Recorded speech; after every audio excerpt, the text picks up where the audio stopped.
大家晚上好，欢迎大家来到国际培训大咖50谈，我是顾立民。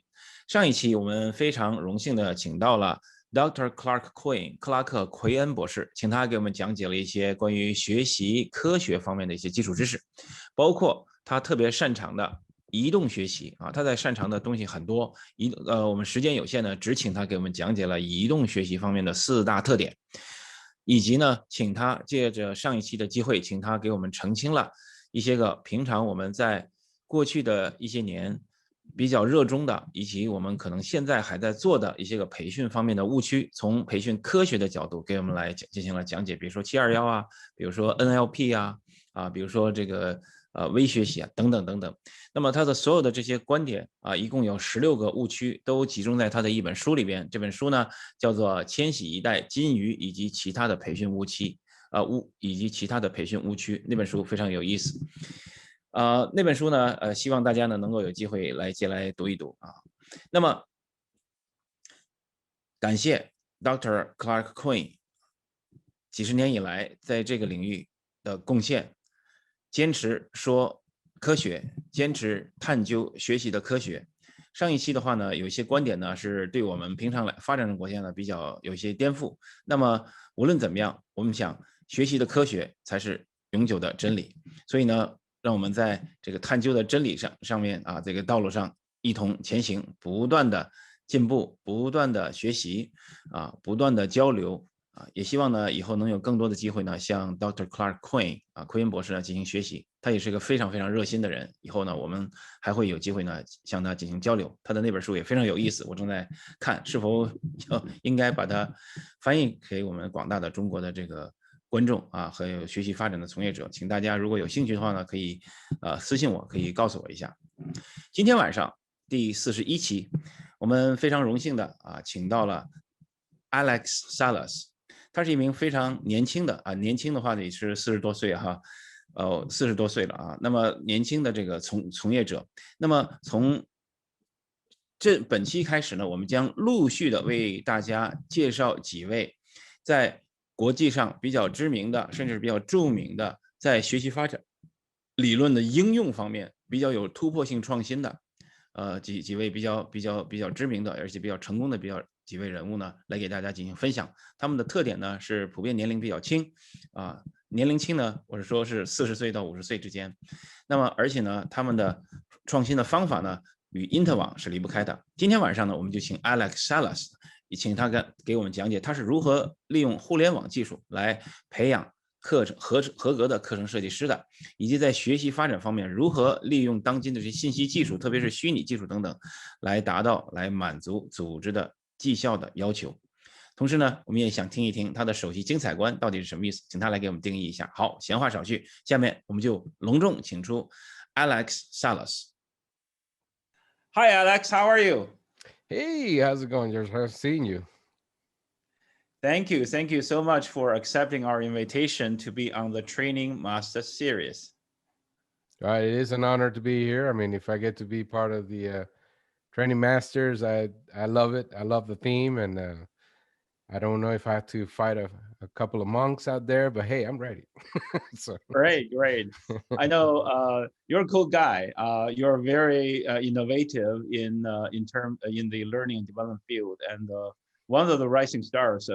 Other people told me. So, but not a lot of people know about you. So, just for our audience, would you please introduce yourself a little bit? Tell us where you grew up, where you went to college, what you studied, and where you live and study now. Sure. So, yeah, to condense that, I'm originally from Venezuela. And yeah, I'm originally from Venezuela, Caracas, Venezuela, and I came over to the States when I was 14, and since then I've been living in the States. I became a U.S. Navy veteran and participated in a couple of wars. But I was also the first. What I usually say that is because I was the first client. I was one of the first clients for Addy. So so the instructional systems development framework, I experienced it as a participant. And of course, at the time, I had no idea that I wanted to do anything that I ended up doing. But through the Navy and through developing sailors, that's where I sort of developed this love of enabling others and enabling performance. So I pursued degrees, and from that I went to Trident University. Well, at the time it was Torrey University. There were online colleges. We're running on tanks while we're running laptops and writing papers, and and so I pursued a degree in training and development, concentration in education, and then achieved some certifications like CTT Plus with CompTIA 8 and CPLP at the time with ATD. And I also have another degree, which is in leadership, professional leadership with Duquesne University. So those are two degrees, bunch of certifications. And I think the most important piece is that I've been very empirical in my approach. So I practice a lot of the things, challenge many of the things that I learned through the degrees, because we know degrees don't really get you the practical experience or a real know-how of things. And so through research, my own research, so like my own Mhm. independent research, I Right. started figuring out some things. So most people know me because I'm a learning designer as well, and I have that versatility. So I have the capacity of discussing theory and approaches from a research perspective, performance improvement, but also produce any type of digital strategy and content that will Mhm. support it. So Mhm. that's primarily what I do today. I'm the Chief of Awesomeness at Learn Launch, and that's an academy that I created with the purpose of closing that gap between college and practice. Great, great. So are you also consider yourself a software engineer or IT guy besides a Mm, learning expert? yeah, well, I can say Not I'm everybody dangerous. can get the Microsoft certification. I Yes, Microsoft certification. Yes, I'm dangerous. I had a role. One of my second role in L&D was Hmm. about was a technical support role, and it was mixed with being a software trainer. So to be able to help people, I figure out that the thing I needed to know was database administration and SQL and things like that. So for the job needs, I learned that on Hmm. my own, and that made my life easier in the profession. So it's completely self-directed. And so yes, I'm A plus as well, certified with CompTIA. So I'm geeky in the computer side and stuff like that. Not really a software engineer, but again, I dabble in web languages, web design, because all of that, complements what I do.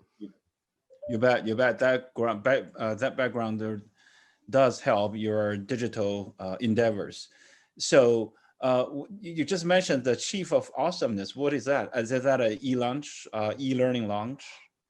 Yeah, so elearninglaunch.com is a online platform that I created with the Hmm. purpose of providing people a pathway to become an instructional designer today, and actually doing instructional systems development. So a lot of it is related with the digital content creation, but there's also the component of a program is called the Enterprise ID. So I pretty much compile the 13 years of experience that I have as an enterprise instructional designer and apply that with instructional systems development to get people sort of ready in Hmm. 8 weeks to be able to be competent enough to address business needs at different levels or where they're at. Because we know, today instructional design, I say the majority of people in the industry are content developers and not so Hmm. much solving performance problems.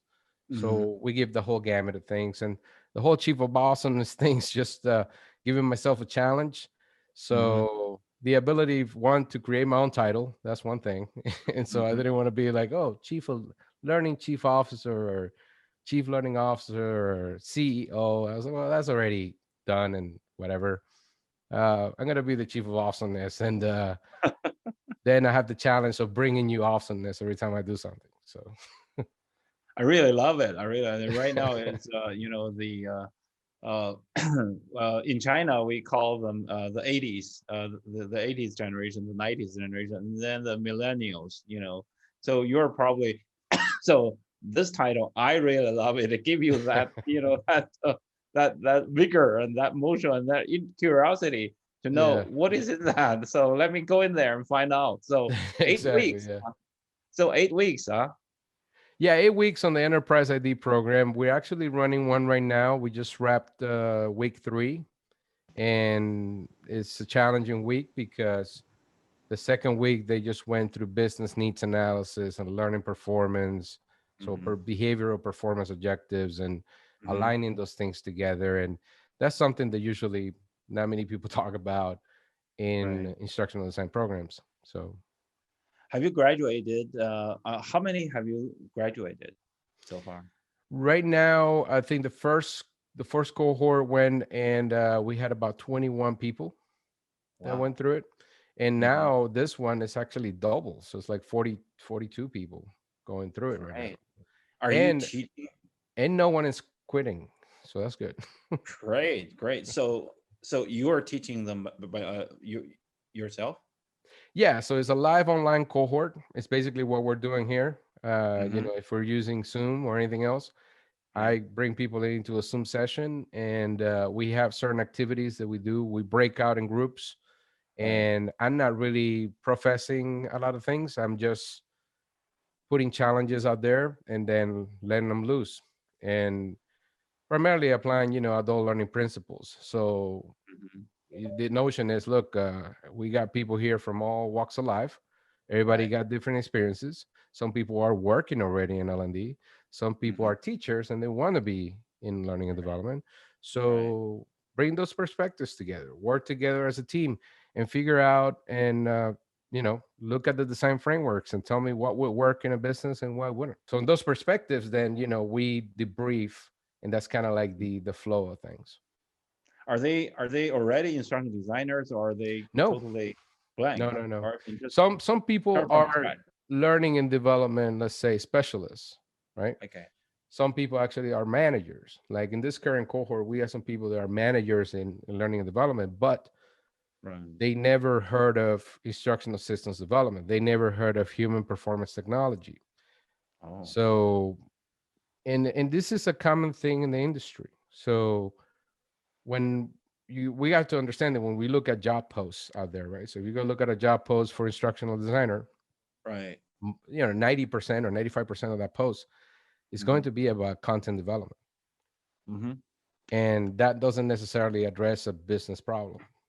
Right. I mean, it does address a business need, I which know. is, I hey, know what you mean. I need I know content. what you mean. Yeah. Yeah, I know what you Yeah. mean. Yeah. Both of us are trained as instructional designers. So, what do you what in your eyes? What is the hardest part to foster a good instructional designer? Yeah, I think the hardest part is breaking off the academic mindset. So breaking off of the I have to make a course to solve this problem, right? Mm-hmm. And not so much stepping away. There are applications in which you will need that, Right. but I think that is an optional component. What Mm-hmm. always needs to be checked on, or the box that we always have to check off, is, do people have the tools and resources to actually do their job? Mm-hmm. And that's where the performance support piece comes in. Mm-hmm. So that's the part that a lot of people Mm-hmm. don't think about. Right, right. So I was trained as an instructional designer. I got on my master's degree on that. When I come into the job and came into the job many 20 years ago, I find myself kind of at a loss. As just the good old instructional design. Of course, our program had. I did 3 internships.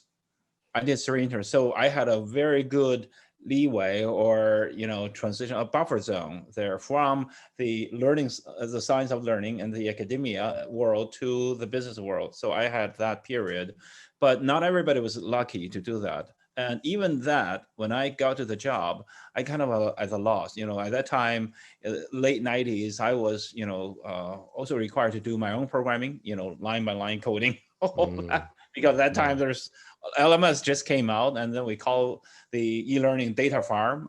That's our e-learning platform's name. Yeah. Yeah. Data mining was still popular at that time, and so so what are the biggest gaps do you see between you just mentioned that to let them get out of the academia and then find the solve the real problem. So what is the hardest part or the biggest gap as you see? Well, I think I would say that so there's a gap between what employers are looking for and what colleges are producing, right? So, Right. and there's not really to put down colleges or universities. I mean, college and universities are great. They advance research. But that's Mhm. the thing. Their focus is on research. Their focus Mhm. is not on what the employers are looking for. And Mhm. that's not to say that what employers are looking for is exactly what should happen in a Right. role of instruction designer. So it's kind of like a combination of those two things, right? And the typical case that happens in business today. So Mhm. you start working as an instructional designer, Right. uh, business people start reaching out to you, and the reason why they're going to reach out to you is because they already have the solution in mind, right? Mm. They don't want anybody to discuss with them what's the cost of the issue or Mhm. what could be an alternative solution. Right. Their approach is always, hey, we need some training, right? So you know how to make training. You can actually Wow. make some good stuff look pretty. So we need training. So that's what we're teaching in this program, the enterprise idea, is to actually be able to navigate those waters. Mhm. To because you're not going to always have the opportunity to have a discussion about it, right? Right. Your boss can be like, hey, you need to develop this course, right? But the idea that, hey, you need to understand what are the constraints, the environmental constraints, people, Mhm. resources, and Mhm. gaps, right? And you got Mhm. performance Mhm. gaps and you got all those things, but knowing those things that would then determine what is it that you need to evaluate, if you need to evaluate, because Mhm. not everything needs to be measured all the time. So Mhm. Mhm. all those factors and constraints come in, and I think that's the hard part. yeah, yeah. I think we have the same opinion on this one, because the hardest part for a good instructional designer is really to solve the real business problems. So can you tell me what is in your 8 weeks program? How do you enable them? You just mentioned you're in week 3. That's the biggest most challenging part. So how do you enable them to make sure that they find the right problem? And then, in China, we call all the learning or HR people are trying to be business partners, the BPs. So how do you do that? Yeah, so it is sort of the same approach. It is a Mhm. consultative approach in some respects, Right. and the other part is in the program itself. I'm putting Mhm. people in anything that we do in the academy. By the way, it's not Mhm. about theory, talking, or anything like that. It's about application and practice right away. So Mhm. application, practice, and then feedback and reflection, right? Mhm. So what is it that you have in your, because we all got schemas already. We all have our cognitive processes and schemas in place. We got our map of the world. We're all coming into one place. And some people may think, oh, well, instructional design is making courses. Well, instructional design is something else. And then Mhm. we want to arrive at that common ground, right? And Mhm. Mhm. so you can't do that because if you've been doing this for 20 years, if a lot of people do this all the time in LinkedIn and stuff like that. I made a post recently about learning styles, and that's still alive, right? Mhm. And the first thing that people say, well, I've been teaching for 20 years. What tells you that learning styles don't exist? I was like, well, no, I got a bunch of research here that says don't exist, but I mean they're not valid, they're not something you should be using. But again, if you got just strong beliefs because you've been practicing something already for so many times, you're going to have Mhm. that cognitive dissonance. You're going to have that cognitive bias to something, right? And Right. so that's what we're trying to break off here when you come in the academy.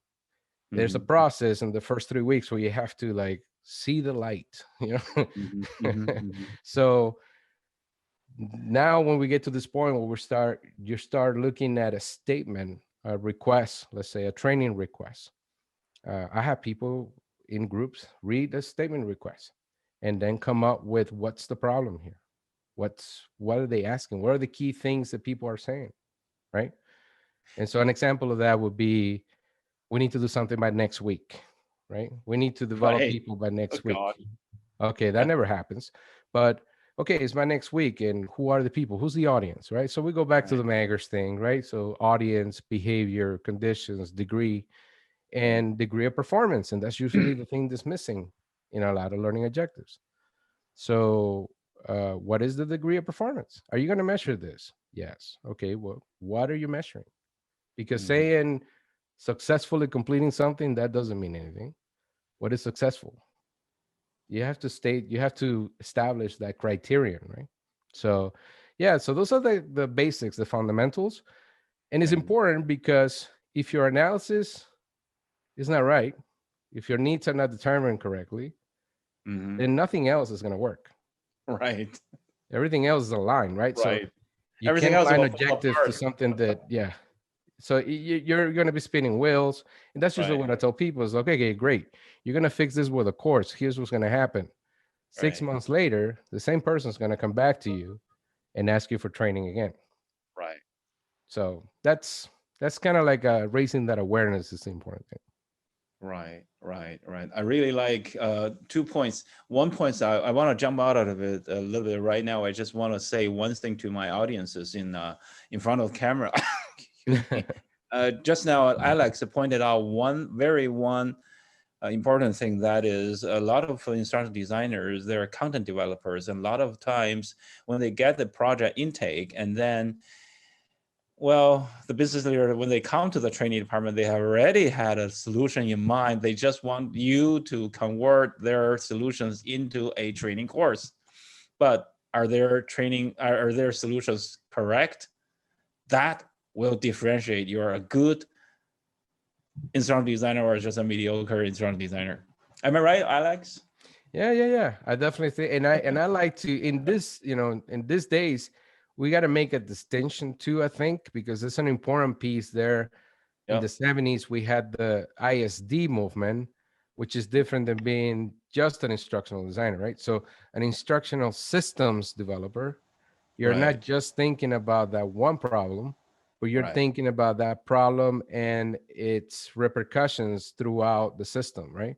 And how the system also constrains that problem. Right. So sometimes, it's like I think there's a quote out there from Gary Rumler all the time that says, put a good employee in a bad system, and the system wins Oh every yeah. time, right? Yeah. The system wins out every time. Yeah. Exactly. So yeah, No matter how strong you are, if you're working against the mechanism, you lose. exactly, exactly. Yeah, And also, just now you mentioned the see the light. I really like that metaphor. During the Biden inauguration, during the poet, that African American girl, and she's Amanda Gorman, if you remember. hmm She ended her poem, a 6 minute poem. Like I really like it. It's all over the internet. I really like because there is always light if we are brave enough to see it, and there is always light if we are brave enough to be it. Oh my God, that's powerful. yes, So be yes. the light. Be the light. Yeah, That exactly coincides what you just said. yeah, See the light, and then be the good instructional designer. yeah. Thank you. That really Takes us back to Gandhi's quote too, right? Like, be the change you want to see in the world. right. Sometimes these quotes are really, really inspirational and encouraging. Yeah. Because one old guy, but he very senior guy. He told me, George, if you have courage, you can do anything. Courage, courage. And that time, what was 16 years ago, and he was like 60 something, 65 at that time. I can identify with that for sure. That's actually one of the core values in the Navy, So there's three: Yeah, there's you got it. honor, courage, and commitment. On the current And commitment. so, yeah, you have to have courage, you have to have commitment, and you have to have the honor to sustain those two. But primarily, it's I have a lot of courage because I'm not always that favorable in the industry. So because I point things out sometimes that people are doing, and I it's like, like that. okay, I like that. Sometimes I really like that innocent kid. Remember the fairy story, the Emperor's Cloak, Anderson's Cloak.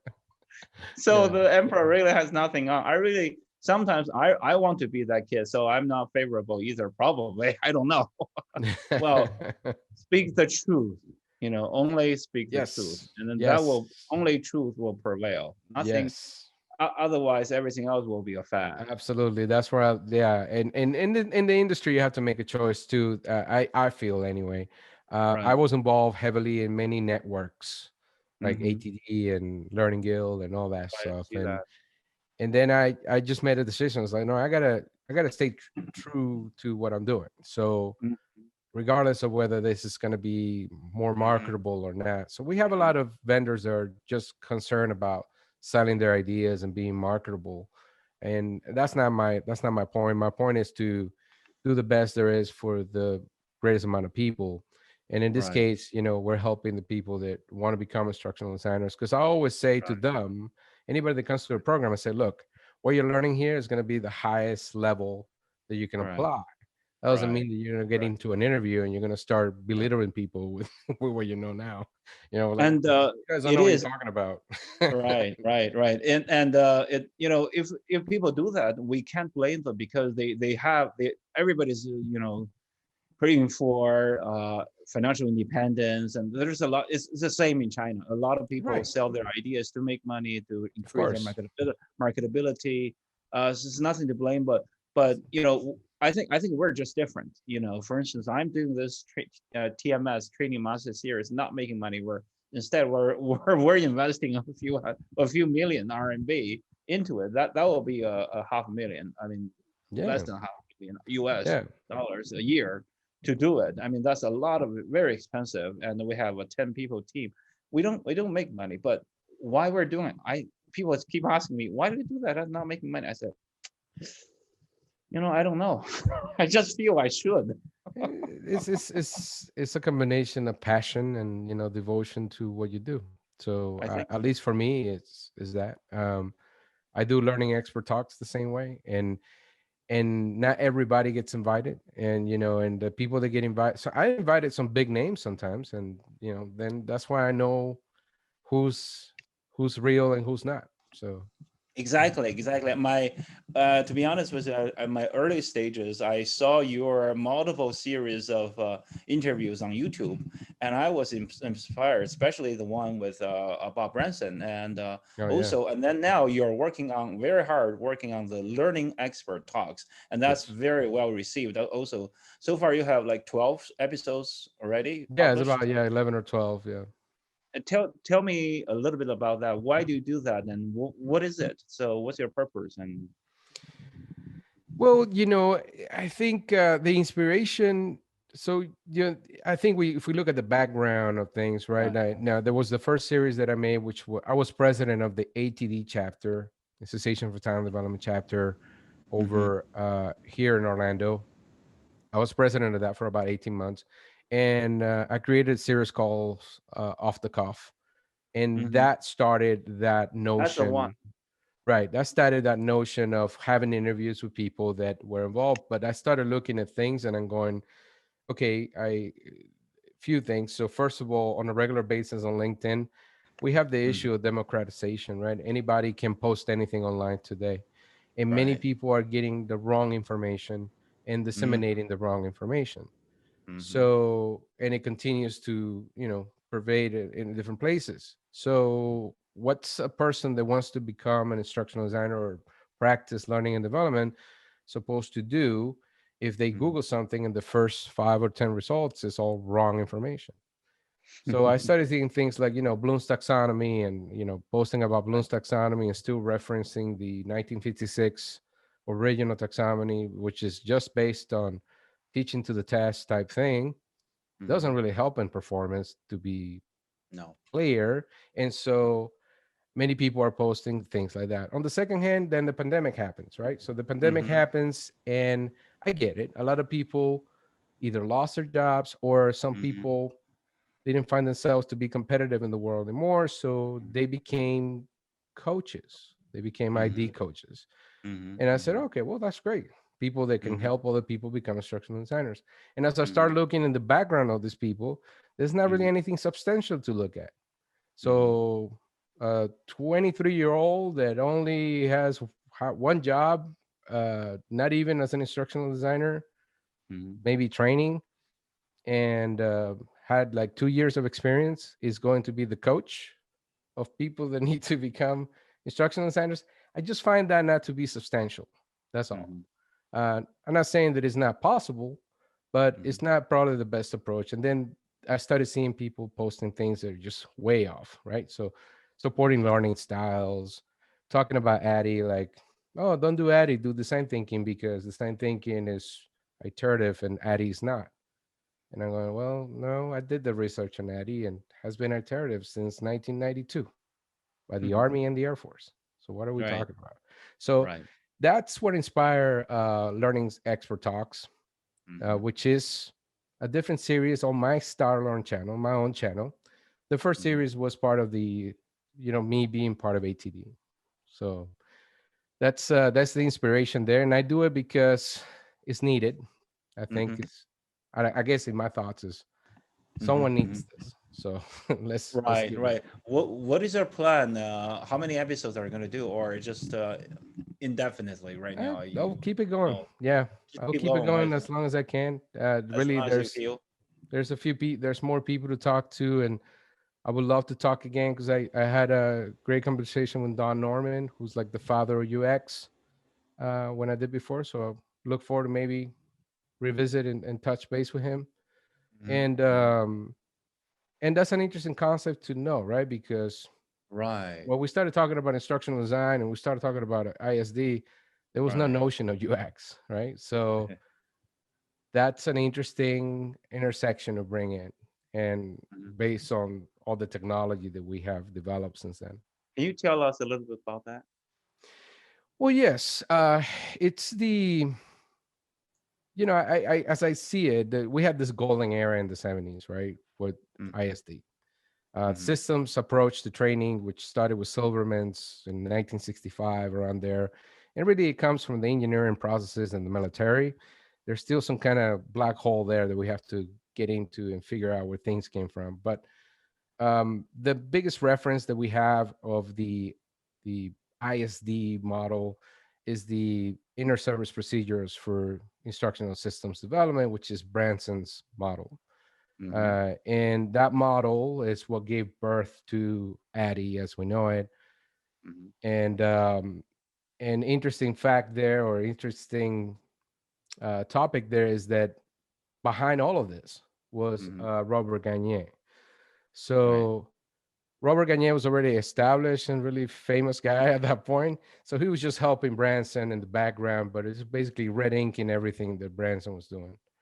Right. Mhm. And that's something that he let me know in the interview and things like that. So that's an interesting thing. But that model in the '70s worked to develop massive programs, systemic programs for the military. Mhm. So that involved getting a bunch of PhDs together, right? Mhm. Not Mhm. just an instructional designer, but IO psychologist, educational psychologist, and all that stuff. Mhm. So today's world doesn't work that way, right? Maybe in some organizations, yes. Maybe still the military still does that, Mhm. but the majority of business, private business, Right. doesn't really work that way. No. So the interesting part is that, and then when in the industry itself, instructional design, we have the situation where a lot of people just become instructional designers because they got good graphic skills, or Mhm. they were doing the job, they're really good at it, and they get it to do the job. And that's fine. There's nothing wrong with that either. I think Right. the main thing is that person needs to develop, though, right? Once they Mhm. get the job, they need to really get into and develop and look at how they're impacting the business. So that the interesting connection in all of this is that many of the things that were designed in the '70s were based on classroom training and not so much Right. computer-based training.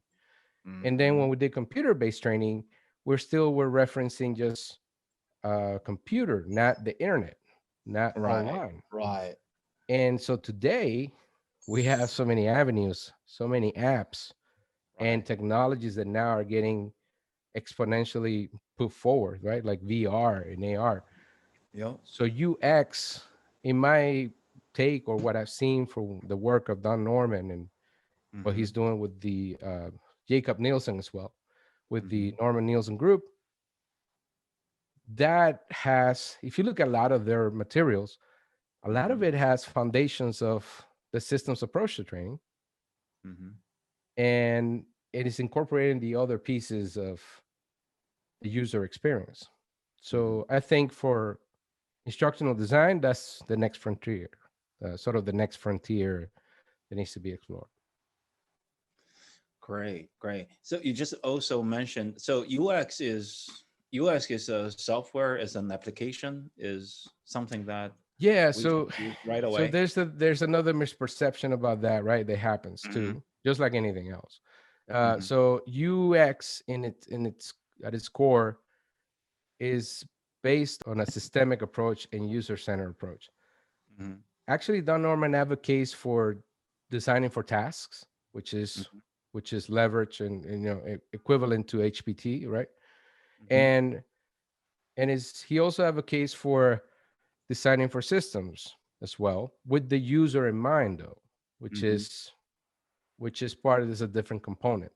Hmm. So from the perspective of UX, is really about other disciplines that come in that align to that, like service design, for example, Hmm. Hmm. right? Improving, let's say, queue workflows or queue spaces, or with Hmm. this pandemic situation, Hmm. designing spaces for what we have to do, the social distancing and all that.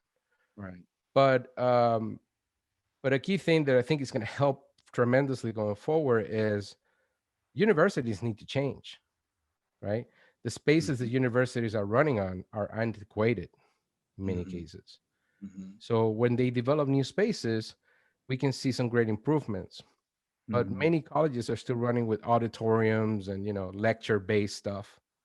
So it's things that support Right. approaches that aren't really that effective, such as Hmm. lectures Hmm. and no interaction with the students, let's say in a more adult learning encouraging way. So that's where the UX I think has a great potential. But a lot of people confuse UX also. There's a component of UX that is the UI design, right? So Hmm. how the app looks and where you click and all that stuff. Right. And that's still valuable, but the core of UX, it's very interesting in terms of complementing ISD. Hmm. Hmm. Great. Great. Sounds very, very interesting. Very interesting. And you just mentioned augmented reality, AR. Just a little bit of background. A couple years ago, 3, 4, 5 years ago in China, it was just like, well, it was so fad. So it was so fad. So it came very fast because it was so cool and everybody loved it. And a lot of companies, corporate universities invest a huge amount of money into it. And there's a lot of consulting companies suddenly like mushroomed. However, it's so expensive and the learning effectiveness is not tested or evaluated properly. And so it's kind of a faded away. There are still, but people have some, labeled it somehow. It's expensive. It's hard to do, hard to modify, and hard to maintenance and to maintain. It's maintenance costs is there too. So, what's your view on that? Should AR or VR be expensive in essence?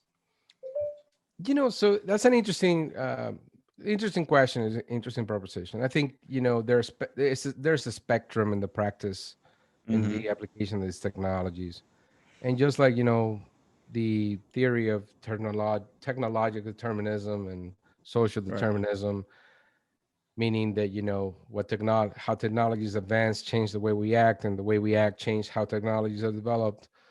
That in my perspective, we're looking at different ways. We're pragmatic in the approach. So in the academy, I have a good partner, good buddy of mine, and she's amazing. She's not a software engineer. She's not anything that, super techy. She's just doing it. And she's teaching people how to do AR, to practice augmented reality. There are apps out there that are making it so much easier to do Right. augmented reality, and it's not expensive. It's only $45 a month to have the app and Mm-hmm. develop content that can be really powerful for performance support, Mm-hmm. right? Mm-hmm. Because when you think about performance support, you want to think about employees that are not on a desk. They are working near, let's say, machinery or in a floor, isolated from places, but they have access to a mobile device. Mm-hmm. And then there's a spectrum to AR, right? So They could be as simple as working with a label on a computer, on a machine, and being Mhm. able to scan and read off tracking out of that label or Mhm. QR code in a way, if you think of it. And then there's also working with mapping against the image of the actual object and going off the object. So that Mhm. could be a little more complex, but the app Mhm. itself, the tool to get it done, Mhm. it's not really that expensive. Now, if you Mhm. go get a consulting team with Mhm. custom developers and Right, making you right. something really customized and mapped against the world, Mhm. then yes, of course, Yep. you know, you're gonna get charged off the Yeah, of the chain here because that's the way the system works. I think a lot of it is part of ignorance too, not knowing, right? Mhm. So if I Mhm. don't know what it really costs to do something, I can Mhm. charge you whatever I want, Right, right? You can be charged right. whatever you want. So AR is actually more accessible. It's Mhm. actually more easier to prototype and practice. Mhm. VR is getting there, but VR there's more levels to VR in that, especially if we're talking synthetic VR, right? Which is the actual full immersive world, computer generated stuff, not a Right, 360 video. right. So I think a lot of it in the industry, in our industry, is not knowing how to do. What Mhm. we are experiencing is that when we put people through the classes that Betty Danowitz do, and I introduced her but never said her name. So Betty Danowitz, when we do the classes that she does, the workshops, people are finding out what it takes, what the app is, what apps are available, and Mhm. how it could be applied as a performance support Mhm. conduit. Mhm. So that's enough to give a team a prototype and say, hey, what about if we do this Mhm. instead of making another course? Mhm. So that's This is that's where we're sitting right now, and I think as the right. technologies continue to advance, they'll become more accessible in terms of cost. Is Betty an instructional designer herself? So Betty is an instructional designer. She was working for, I believe, for Ally, if I Ally Financial, if I remember correctly. Mhm. But she's a consultant. She runs a podcast as well, Mhm. and she's always speaking at all the industry conferences. But Mhm. primarily, what I like about Betty is that she's a practitioner. So, Mhm. and that's what we need today. We need a lot less theory and more practice, right? Right, How can we get to right. something and see if it works or it doesn't? Right. Because no research, you can't go to a university and No, find research that's going to give you no. the data and the environments and the settings that you have in your own workplace. Right.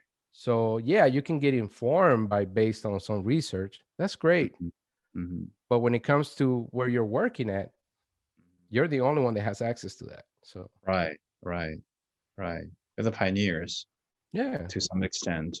yeah, yeah, And only people who can. I just read something like to solve a maze, and those who are very good at solving a maze, or you get into a maze and then you can get out of it. The shorter you get, the higher IQ you have, and only those people are real problem solvers because you're facing a maze, and then you have to get it out. You have to in the shortest time as possible, and because there's nobody there telling you where to go. You are exactly, on your own. You're on exactly. your own. There's no reference, there's no data, there's no Yeah, leftovers. You're on your own. yeah, So yeah, and that's admirable. Absolutely admirable, and especially today's technology. We almost lost track of technology where it is, because yeah, you don't know where it is going to be a new one, and then only half year, a year later, we got to know it. But they have been there for a year, or maybe become viral over the internet somewhere. yeah. you know.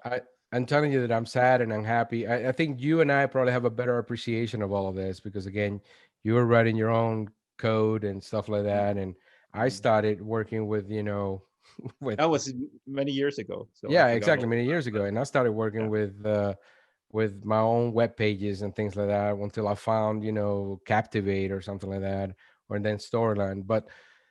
But the today, I mean, there are just if we're not even considering the mobile device apps that are available for Right. content creation, the software alone that is cloud based is there are over 100 apps for Right. every different discipline. If it's a video explainer, if it's e-learning authoring tools, if LMSs and all this stuff. So there's not enough time to learn all of them. And No. that's why I usually tell people, I encourage people, and the expectations are changing, have changed. So it's not so much about what employers that employers always have a realistic expectation of what they want. They want an entry level ID with After Effects, Adobe, Right. Photoshop, this, and this and that. Okay, yeah, that. What are you talking about, right? Go hire a Right. graphic designer and then teach them learning theory, I guess. But Hmm. the interesting piece is that my philosophy from the academy, my philosophy is, look, learn to make stuff. Hmm. And Hmm. if you learn to make stuff, then you'll learn how the software works. And then if you learn how the software works, guess what? Right. A video editor looks like any other video editor. There are just some differences on the capability. So the same Right. applies to everything else, right? Right. You're Right. learning one authoring tool, great. Now you know that the other authoring tool also has a timeline and you can learn something else. And then from there, of course, be informed about learning theory and be informed about research and how that aligns and applies to what you're trying to do. But the focus should not be, let me learn all this theory up front, and then when you come out of a program, you can't do anything. Hmm. Hmm. So Hmm. the days of separating or isolating the instructional design Hmm. responsibilities are kind of gone, right? A Right. time where we can only be, you could just be the needs analysis guy, right? I'm just going to do the needs analysis and give you learning objectives. And then Right. everybody else is going to develop the stuff. Right. That only happens in like military contracts, government, and stuff Right. like that. But Right. Right. yeah, Where you have very strict structure, robust well, structure they're there, and following. Many of these folks are following ADDIE to the T. Like they're demanding it as part of the regulation, right? I mean, I was in the military, so right. in the Right. military there's no, oh, you want to be creative, yeah, okay, here's the book. Right, so you're gonna do I VR, love great, that. here's the book. I So love yeah. that's a, that's that's a good one. Well, You want to be creative? Here's a book. yeah, yeah, yeah, there's, yeah, I mean, Yeah. no better way to learn, right? That you're talking to your superior or something, and they go, hey, so what's, do you know this? No, I don't know. We'll go find out. You know, Right. we Right. got the regulation over there, go find out. Right. No. Right. When you start looking at your own, you start seeking the knowledge and Right. going through the experience and realizing, okay, there's a ton of stuff I don't know about, or Hmm. Hmm. ways I haven't seen it. Now you Hmm. start expanding, the cognitive schemas, right? And that's how it Right. works. That's how learning Right. happens. Right. You can't Yeah. learn being comfortable all the time. So, No. No. Sometimes it's a paradigm shift, and mhm. shifts of as a way of thinking, and shifts as a way of thinking, our minds, our brain works, and sometimes it's not comfortable, because sometimes it contradicts what you have learned, Exactly. what do you have what do you have in the reserve. Yes, So yes. Well, you have, yeah, yeah. It's we so make fun of robots, right? But yeah. that's, in a way, that's kind of how it works. Like, Yeah. can't compute. Yeah, you can't compute because you've never seen this. So Right. Right. Right. learn about it and then now integrate it with your stuff. So I think, Right. in essence, Gagne had for whatever reason, and I'm still trying to figure this out myself, like going back Mm. in the books and the history Right. and the research. But Right. I would love to talk to him or something. Always, unfortunately, I can't, right? But just to know that, hey, at that time in the 60s, he figured out this thing, conditions of learning. And Uh-huh. from that spans the work of Merrill, David Merrill, and it spans the work of many other people. So, Hmm. but it's that critical piece there, conditions of learning, that really factor in the process Right. of how we learn. Right. So Right. Right. Well, you interviewed David Merrill the other day. I saw that video. It's cool. You drove up to his house and sit in the yeah, sitting room. that was a dream Very come good. true for sure. Yeah, I wasn't Yeah. expecting that. So He's one of those legends. it is one of those things that, again, doing this interviews, I just thought, oh, I'm just gonna have interviews, like, I'm just gonna talk to people, and then Yeah. I was like, I was reading, and I'm always reading research, so I'm going, I wonder where Merrill's at, right? So then I figure out, oh, he's alive, he's here, he's there. Uh, I send an email. The same with David Branch, with Robert mm, Branch, sorry, and those right. things. These folks are Right. still around, and they were willing to talk. So great, we did it. Right. Right. Right. Right. Right. Is he still? Is he also in Florida? No, David Merrill lives in Utah. He's from Utah. He taught in Utah and he lives Mm. there. And actually, in that video, that's his vacation home. So it was kind of even more sort of special in a way, because he's like, "Hey, I'm gonna be in my Right. vacation home. You can come over." I was like, "Okay." So I was like, "Sure." And it's a beautiful place, Bear Lake, Utah. Very secluded, beautiful place. And so, yeah, it's one of those things that, I never expected that was gonna thing to happen.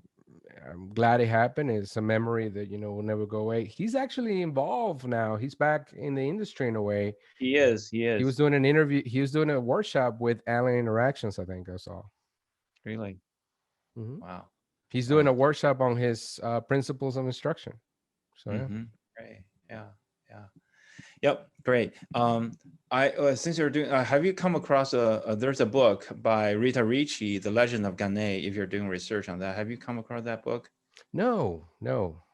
The I have to Legend of I have to check Ganet? it And out. then, yeah, I can send. It is on Eric. So Eric, so you can download a copy of it. It's an Oh, earlier okay, book okay. It's an in error. the Okay, yeah, it's on Eric, so you can great. download that. Yeah, Yeah, definitely. I'll check it if out. you don't find it, as shoot me an email. I'll send you a copy. Great, awesome. Yeah, yeah, great. Also, just you said, um, instructional design, in the 70s, 60s, and the good old ADDIE, the good old conditions learning, the good old ISD established and everything. But now things changed. Uh, Time has changed, and now we're in the digital age. We don't even know where the technology. I mean, it's so advancing at unprecedented speed. So Yes. nobody's seen that before. So we're facing challenges. So your suggestion or your opinion just now is that I just want to sum it up. Just based on what they have figured out, all those legends figured out fundamentally, and in the science, and then on the application part, there are so many ways to apply those things, and then go out and solve the real problems. I hope I put Yes. that correctly. Yes. Well, Yeah. you have so many.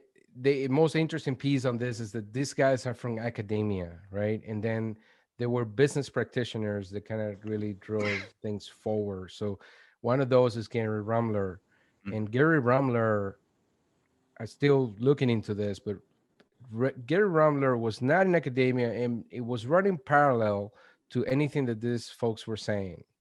Right. So what he wasn't advocating to solve business problems was aligned with the ISD before. I don't know if it's Mm. before or after or at the same time, but there's evidence of that. So I'm Mm. looking into that, and hopefully I can bring on an article at some point to kind of Great. shed some light on that. But you got Joe Harless, and I think, in today's age, you got Guy Wallace, of course, Right. that he knew these folks personally. So Right. so yeah, so I think the basics of that is there, but I would say to anybody is, look, the first line Mm-hmm. of defense Mm-hmm. is performance support materials. So Mm-hmm. job support materials. That's the first Mm-hmm. line of defense. Mm-hmm. The rest of that is then what complements what people need to do. But if we create a course and there's nothing behind that, there's nothing, if we just leave it to, well, the job supervisor will take care of that. It's not our problem. Then you're going to have the same issue, because in a place, not all organizations are the same. So an organization that is well documented, right, that has the processes documented, and in some industries this happens well, like manufacturing and pharmaceuticals and stuff like that. Right. It happens well. They invest in that. They recognize what's important. Then you are fostering people that are going to think and are going to be able to locate resources they need to get the job done. A course is not a performance support tool, right? Course is sitting in an LMS. No one is going to go back to the LMS to find the answer. And so if we don't have support structures like that, like documented support structures, and today it's really not that difficult because all the web digital tools are available in the enterprise environment, besides the knowledge, systems. Um, you can, if we don't have that, then people are going to follow the path of least resistance, and that's usually asking somebody else, right? So, oh, I know Bob has been doing the job for a while. Let me ask. Well, that's the problem. Now we're creating another problem, right? Because now Bob can do his job because everybody keeps spinning him with questions about how to do the job. Right. So that's the part that we're missing a lot of times in learning and development. As I see it, just-in-time training was an old jargon. It appeared many, many years ago, but I was surprised that nobody did any research on that. So there's a very limited literature on that. There are very, very little. I came across a guy doing just-in-time training presentation almost 50, 16, 17 years ago at an ATD session or ISPI session. And I got his email and kept contact with him for a few years. And he said he's going to write a book about it, on it. And well, that didn't become reality. So my opinion is with, especially on this part of the world, in China right now, is a fast developing country and everything is, that's the word VUCA is so popular here, VUCA, Yeah. So, and everything is changing so fast. So, and just you said, performance of support, the guy out there in the field, and then they need the information, they need the knowledge just on the go, just in time to do it, to finish that job. So my thinking is maybe just-in-time training will be, or just-in-time learning, another term, JL, will be back. So what's your thought on that? Well, I think in many cases it's not. We like to label it some things, right? So training, just in time training, or that's what we know for labels, just in time learning. Right. I don't think it's either of those things. It's just information. It's support. It's support information. The supporting the tasks of the job. I mean, there are things you're not going to do a job aid for things that I do every day. If I do them every day, the experience itself is actually building me up to be able to do the job. You want to build job aids for things that I don't usually do, but they are important. If I learn, you give me a course today on, hey, this is how you do a customer service refund on a legal, on a legal way. Okay. You gave me the course today. I passed the quiz. You think, hey, this guy's trained. He's ready to go. Well, I don't have to do a refund until 4 weeks later. So we already know since the 1900s, Thorndike gave us the law of exercise, right? If you don't use it, you lose it. So 4 weeks later, I'm going to know that, yeah, I took that training on refunds. I don't know. I don't know when it was, a month ago. I don't know, whatever. How do I do that again? There are like 15 steps involved with that. I don't know what step 12 is, or step 12 through 15, right? So that's where you need a job support material. You don't need a course, you don't need training, you don't need anything. You just need a job aid of some kind. Now, the job aid doesn't have to be a PDF. The job aid could be a web page somewhere. And I can pull my phone up and go, all right, oh, there it is, and go with that. That's how people do things in life anyway today, right? If you think about it. So, something breaks out in your sink, a lot of people go to YouTube right away. Right. Well, the problem is I got to filter through maybe 10 crappy videos because it's not addressing the specific thing I need to do. Mhm. But once I find the video, Right. then I'm like, okay, following along and doing it. Right. I fix my problem with my sink. Right. That doesn't mean that 3 days later, I'm gonna know exactly what to do Right. again, right? Right. So that's You that's do forget basically it. what we're talking about. So I think frequency, Yep. understanding that, having good knowledge of frequency and the job task analysis, the job roles, is very important as to what solution you're going to provide for folks. But Right. that's the first line of defense, though. That's You need to have that. If you don't have that, then everything else breaks down. There's so much information nowadays out there, and while I was conducting research before our interview, I found on your website a list of. I was just searching for conference organizing softwares, and then on one of your pages there's a list like 20 of them. They're all like Adobe's and this and that. And, there's so many of them. I was like, I was I was Yes, almost fall off yes. my chair because I never thought in that little online virtual conference area. I don't know, it's maybe because of the pandemic, but I bet they have pre-existed before the pandemic.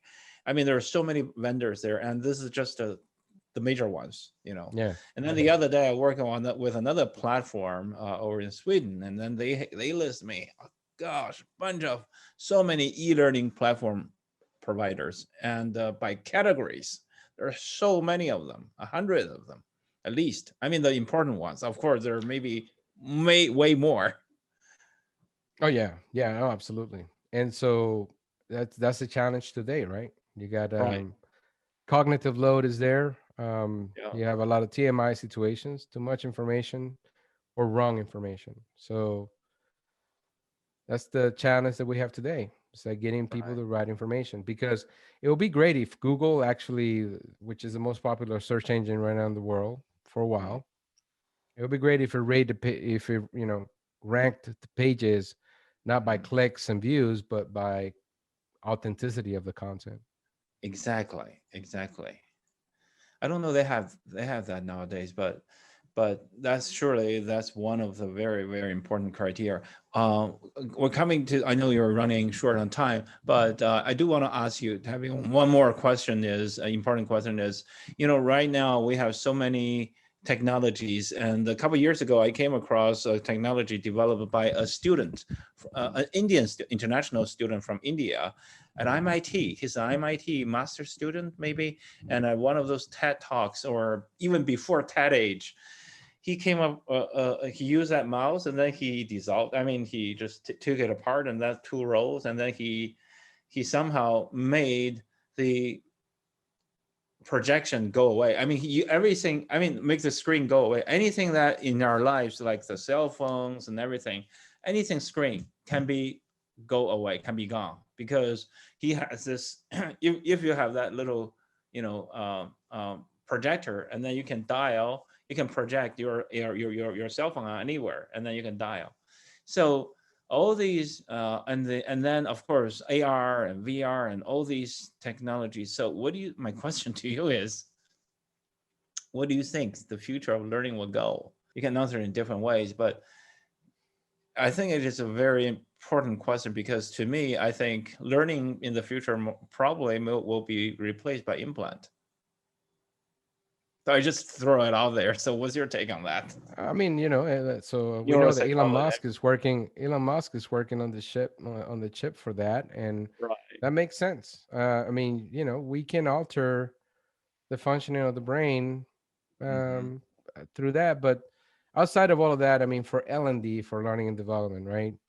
Right. Uh, the biggest challenges that have been in learning and development are self-imposed, I Mm-hmm. think, and so we don't do evaluations all the way throughout because we only have two models to follow, or we don't even know how to do those, or oh, that costs too much money, or so we run into this loop cycle of we can get more money because we don't really show the impact of what we're doing, and we don't really want to show the impact of what we're doing because sometimes what we're doing is not what creates the right solution. So it's I think we have to break the paradigm of that. And if anything, like anything else, the paradigm shift will probably won't come from L&D. Will come from the outside. Will come from the business owners and the stakeholders to demand a more fluid set of solutions and solving the problems. So technologies are there, and that's great, right? But technologies are just tools, Right. and so we have to. It's an interesting situation. I mean, I don't see it changing anyway because it's more like a human behavior based. But if Mhm, anything that we have is the idea that we need to go and focus on supporting the mhm, jobs of people, mhm, right? mhm, mhm. Getting away from the teacher, student center mentality, Right. because that's only making people comfortable on what Mhm, they want to do, mhm. and focusing on the actual needs of the business in relation to the job and the task involved. So if we can do that, then you can have a clear communication, because I truly believe that the learning exercise, whether you're a designer or you're going through it, Mhm. is a leadership exercise, right? And to have a good leadership, you need to have trust and clear communication. So clear expectations of what people need to do. I see many practices that are afraid to ask people to do something because they don't want to be unfavorable, meaning, oh, I got a job to do and stuff like that. So we have to be conscious of that too, right? People have jobs to do. Mhm, They don't go to companies to take courses.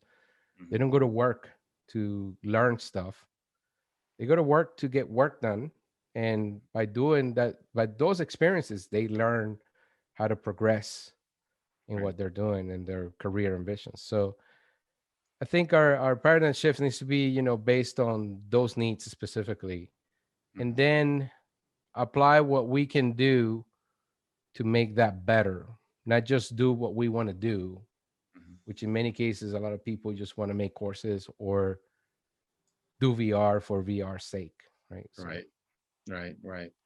yeah, How do you predict the pandemic will impact our field? the pandemic. Right. Well, the pandemic is actually, I see the pandemic as a welcome thing in terms of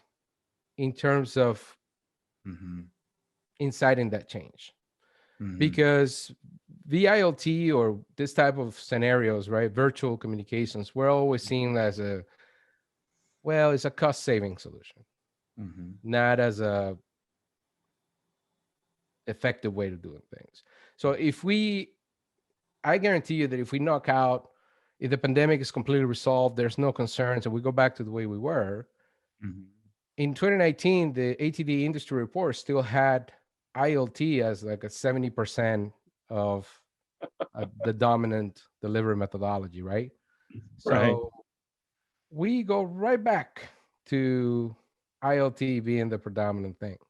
Right. And so, and when you ask people, why is that? Why is IoT the thing to do? Well, you'll find out that a lot of things is because people want to, that's what they want to do. The people that are designing things and delivering training is what they want to do. And Mhm. yeah, we as humans do want to be in a group and, have social interactions, Right. but most of it is part of, what L&D wants to do. Right. So again, it's that's where the shift needs to happen. We have to get people that get really performance based, performance focused, Mhm. and be able to Right. show the business, hey, we are giving you a lot of value. Here Right. is the Right. value we can give you. Once you Right. can have that conversation, then anything else is completely fluid.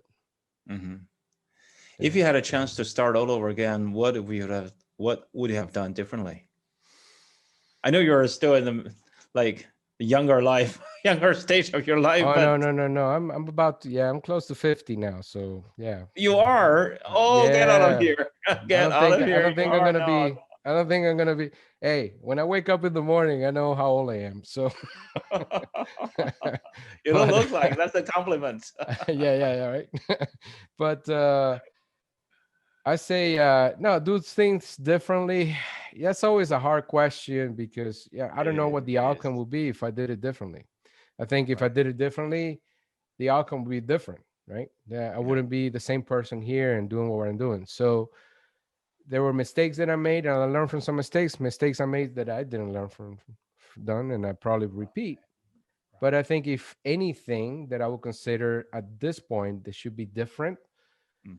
would probably be my ability to create more as a software engineer, which is one thing you mentioned in the beginning, right? So, so if I Hmm. could be more in the ability to create completely custom things from nowhere, from scratch, from opening a web editor and just going at it and utilizing the power of full stack, being a full stack developer, complete full stack developer, like completely like innovative, like out there, that will be the only thing I would wish that I have right now. You know? Right. Yeah. Of course, there's no book here, as in the military. Well, because the I think I don't know. I think the possibilities are infinite in that point for me. You bet. Like You bet. You bet. so How there many? are I some just. limitations right now I have because I think I can grab any app and work with it. But the question is, You bet. what Hmm. if I could develop my own app? Right. And Right. ooh, how I dangerous know that that can be. feeling. I know that Yeah. feeling. I was a very bad programmer when I started e-learning because it really requires a lot of time. I went on to study to pursue my second master's degree, but in the middle of it, I quit because maintaining a job, full-time job, and already throw in 120% in it, and then Yeah. and my second master's was in software development. Yeah. So Yeah. anyway, so That's awesome. I also wanted to ask you how many years you served in the Navy? It Three, was six 5? years total. Wow.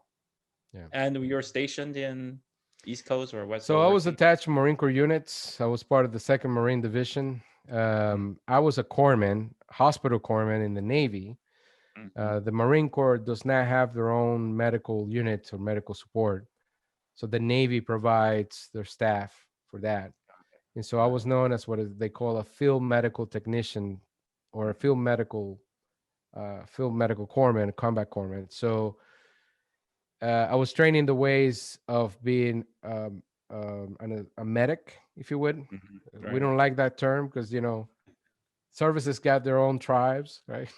The medic Right. is an army thing, but as a hospital corpsman, I was trained in that, and then I was training combat medicine, assisting combat medicine physicians Hmm. with serving with the Marines. So I was doing everything the Marines were doing. I was going places where the Marines were going, and part of that was traveling around the world. But of course, we deployed September 18th of 2001.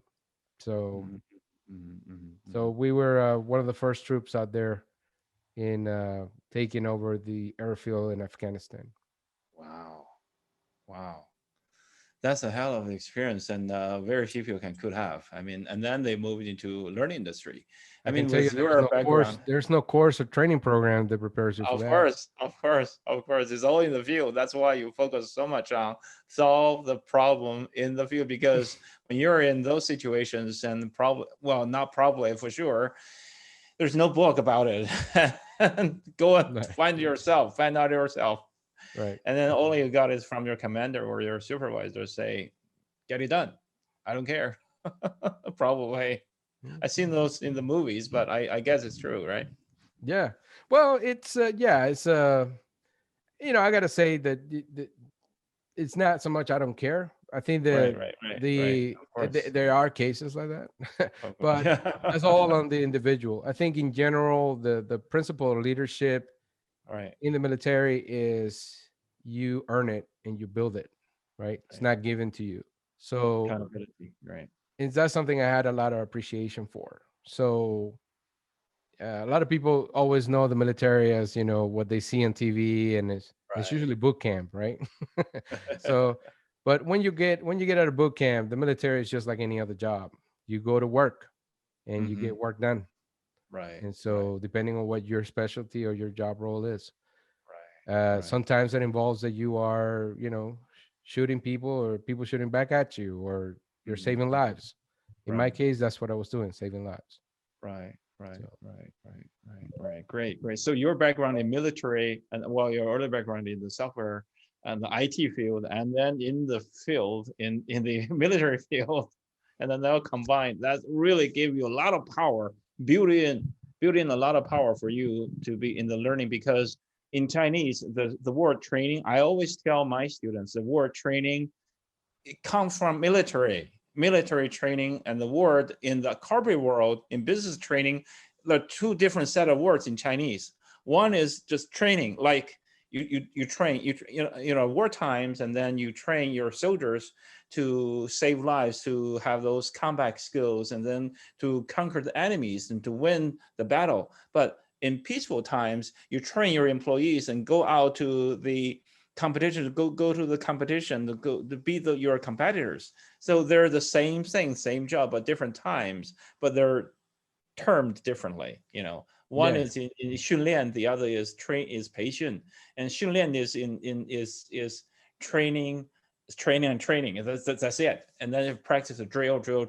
The other one in the corporate world is fostering and learning and fostering and training, all of that. So it's more kind of a soft, but oftentimes we forgot the essence of it is drilling. I mean, you have to drill multiple times yes, to get that basic skills and save lives, win the battle. And yes, now and we that's probably forget yeah, about it. yeah, and that's something that is lost in many places. So, um, Yes.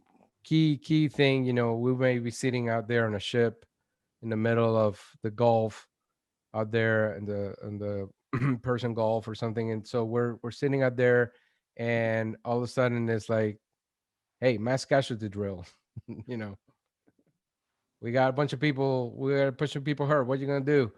Something just hit, whatever. What are you gonna do? There's a shell here. We got Right. people screaming everywhere. That type of Right. stuff Right. happened Right. often, Right. and it was unannounced in many cases. So that's when you know what how people will react, right? Right. In some Right. respect. But again, it doesn't have the element of real life, which is, the consciousness that, hey, this is actually the real thing now. So Right. Right. what am I Right. doing? you know. So the beauty of this is, when things happen, if somebody got hit Right. in the chest, something happened, we acted, Right. right? And that was because of the Right. adrenaline. Right. We acted, we responded. It wasn't a thing where we're sitting there going, nobody was sitting there going, where's my job aid? Right? Right. Or Right. where's Right. my Right. course? There will be support materials though. We would have Right. things on our wrists that we can read Right. off real quick or things like that. So yeah, I completely understand what you're saying. And I hope that Yeah. there are many opportunities in the corporate world where that can happen. Right. I always tell my students that the word did come from military training. The word training did come from military, and still so far maybe ATD. In ATD, the biggest chapter, our biggest arm, still the military. So as But a yeah, closing statement, yeah, I mean, is the that instructional systems development exists because of the military. right? Right. I was the ADDIE customer. existed is still because of the military, Yeah, and that was the so is customer. So that's it. nine events of instruction. Kanye's Yeah. nine events instruction. He did that with Los Alamos, is that New Mexico? Yeah. Rumor has it he was sitting at a bar with the Carey. So You did. so I heard. That's great. That's So think great. about it. He was sitting on a Great. bar and he put it in a napkin. 9 events. So Yeah. As a closing statement, do you have any advice to the younger practitioners in China and other countries? I mean, developing countries as a whole. I mean people are like 42. um Advice. Well, the advice I give is prepare yourself to be a practitioner and be able to produce a prototype of your ideas or your approaches. Be able to create, and there's more to effective learning solutions and performance solutions than just content or, let's say, theory. The presentation of it and the ease of use are going to be key factors: engagement and the affected domain. So, definitely look into domains, right? It's not just cognitive, because if it was just cognitive, then a piece of paper will do. You don't need anything else. So it's not just cognitive. You have to address the affective domain and the psychomotor domain. See what's predominant in the task that you're trying to get at, and go after that. Follow good, be informed about good research practices, and then have to think yourself how that applies to where you're working, where you're going to work. Don't take a research and just say, "Oh, well, yeah, this guy's this study in a university and this is true." Well, yeah, is it true in your environment? Right. Because that's what counts, right? So Yeah. Yeah. definitely look at good sources, view interviews like this, Mhm. I'll say, and always come back, check out what we're doing in my Right. channel with Learning Expert Talks. We try to stay true to the cause there. You bet. Thank you. Thank you, Alex. Thank you so much for everything you do. And you're such a cool guy. I mean, I really like your work, what you have done and what you're doing and you're going to be doing. So let's keep in touch and keep each other posted. And thank you for giving me the inspiration, one of your sessions. And let me do the previous part of the Training Master Series. I mean, Bob Branson's one. Wow, George, thank you so much. I really appreciate the opportunity, and really humble that I'm part now of the Training Master Series. You bet.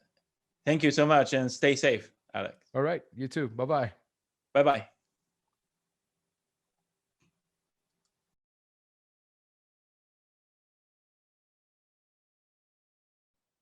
That's my interview with Alex Salas.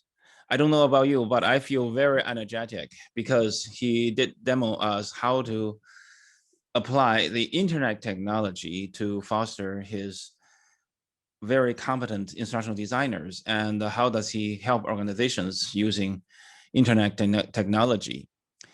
The reason I wanted to interview him, not only because his innovative ways of fostering talents, but also because he started another interview series ahead of me. So he, as a former president of ATD's Central Florida chapter, he interviewed a dozen of gurus like what I have done so far. So I draw some experiences from his interviews as well. So thank you, Alex. Thank you for all you have done. Thank you for your interviews. Thank you for your sharing. And thank you for your explorations, for your efforts in this field.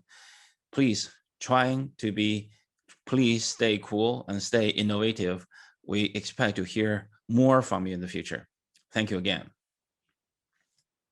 Okay, next week, we are going to have the very honor, I'm very, very excited, the very honor to have another milestone figure on our show. His name is Dr. Richard A. Swanson. Professor Richard Swanson, or Dick Swanson, has been in this field for many, many decades, for nearly 6 decades. Back in 1968, he had done some landmark projects, and that's the year I was born, and I'm 53 right now. So as you can see, how senior he is. And now he's retired, but when I told him that I'm interviewing for Chinese learning development professionals in other developing countries, he agreed to be on our show to share some of his views and experiences and some of his achievements, major achievements. He has made many achievements throughout his lifetime so far. He is considered one of the founding fathers of HRD, yes, Human Resources Development. And he has numerous titles, including the past president of AHRD, and also he has been awarded ASTD's the National Award Special Contribution, so on and so forth. So until next week, please stay tuned, stay safe. Thank you, and good night.